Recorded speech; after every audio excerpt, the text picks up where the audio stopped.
BR9 TV news ఛానల్కి స్వాగతం. విషాద వార్త.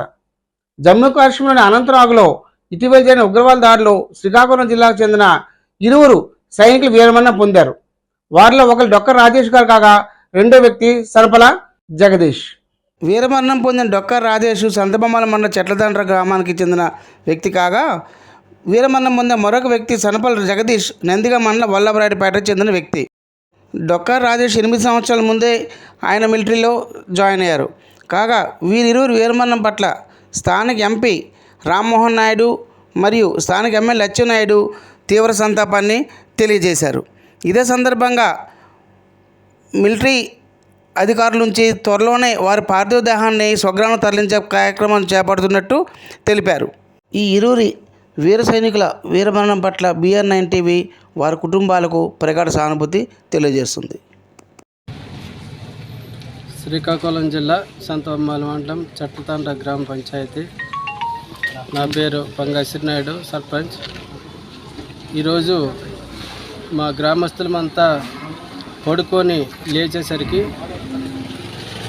ఈ విషాద వార్తను వినవలసి వచ్చింది. ఫస్ట్ పడుకొని ఫోన్ పట్టుకొని బయటకు వస్తే ఫోన్ వచ్చింది, మీ ఊరి నుంచి ఆర్మీ కుర్రాడు డొక్క రాజేష్ అనే కుర్రాడు చనిపోయాడు అని ఫోన్ వస్తే షాక్ అయ్యాను కానీ ఎవరికి చెప్పలేదు. అలాగే బ్రష్ చేసి మళ్ళీ ఇంటికి వెళ్ళి వచ్చాను. అప్పుడు కూడా వీళ్ళ ఇంటి దగ్గర మన కన్ఫర్మేషన్ లేకుండా చెప్పకూడదని చెప్పేసి తెలియచేయలేదు. మళ్ళీ ఇంటికి వెళ్ళి 6:30 కల్లా 6:30 కల్లా వీళ్ళ ఇంటి దగ్గరికి వచ్చేసరికి వాళ్ళ అమ్మగారికి డిపార్ట్మెంట్ నుండి ఫోన్ వచ్చింది, మీ బాబు చనిపోయాడని చెప్పేసి. అప్పుడే ఆమె కుప్పకొలిపోయింది అక్కడని. తర్వాత నేను ఊళ్ళో ఇలాగా చెప్పిన వెంటనే అందరూ వచ్చి విచారం వ్యక్తం చేశారు. కుర్రోళ్ళు అయితే బోరుని ఏడ్చారు వాళ్ళ కొలీగ్స్ అంతా. అబ్బాయి చాలా మంచోడు. 2018లో ఉద్యోగంలో చేరాడు. ఇప్పటికి సుమారుగా 6 సంవత్సరాలు అవుతుంది. అయితే వాళ్ళది నిరుపేద కుటుంబం, గొర్రెల కాపర్లు, కనీసం మంచి ఇల్లు కూడా లేదు. ఈ నెక్స్ట్ ఇయర్ ఇల్లు కట్టుకొని పెళ్లి చేసుకోమనే ఉద్దేశంతో అబ్బాయి ఉన్నాడు. ఇప్పటికీ బాధపడ్డ విషయం ఏంటంటే వాడికి వచ్చే జీతంలో కొంత భాగాన్ని పిల్లలకు, అంటే వాళ్ళ కొలీగ్స్ పేదలు ఎవరైనా ఉంటే వాళ్ళకి సహాయం చేసి చదివించేవాడు. ఆ ఉద్దేశంతో పిల్లలందరూ కూడా చాలా బాధపడ్డారు. కాబట్టి ఆ కుటుంబానికి ప్రభుత్వం ఆదుకోవాల్సిందిగా మా గ్రామం నుంచి కోరుకుంటున్నాం. అబ్బాయి మా కళ్ళెదురుగా మా పక్కింట్లోనే ఉన్నాడు. చిన్నపిల్లల నుండి ఆడి మంచి చెడ్లన్నీ మాకు తెలుసు. చాలా నిజాయితీగా బతికాడు. దేశ రక్షణ కోసం నేను వెళ్తాను అని ఒక దృక్పథంతో వెళ్ళాడు.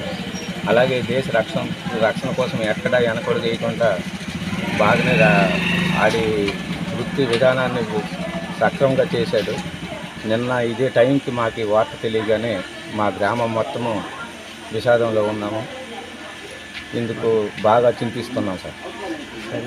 సర్వీస్కి వెళ్ళిన తర్వాత ఇక్కడి నుంచి ఈ గ్రామం నుండి ఎలాగైనా దేశ రక్షణ కోసం 10 మందికైనా మనం చెయ్యాలి అని ఒక దృక్పథంతో ఉండి తీసుకెళ్ళి చాలా జనం ఈ గ్రామం నుండి సుమారు 25-30 మంది ఆర్మీకి ఉన్నారు.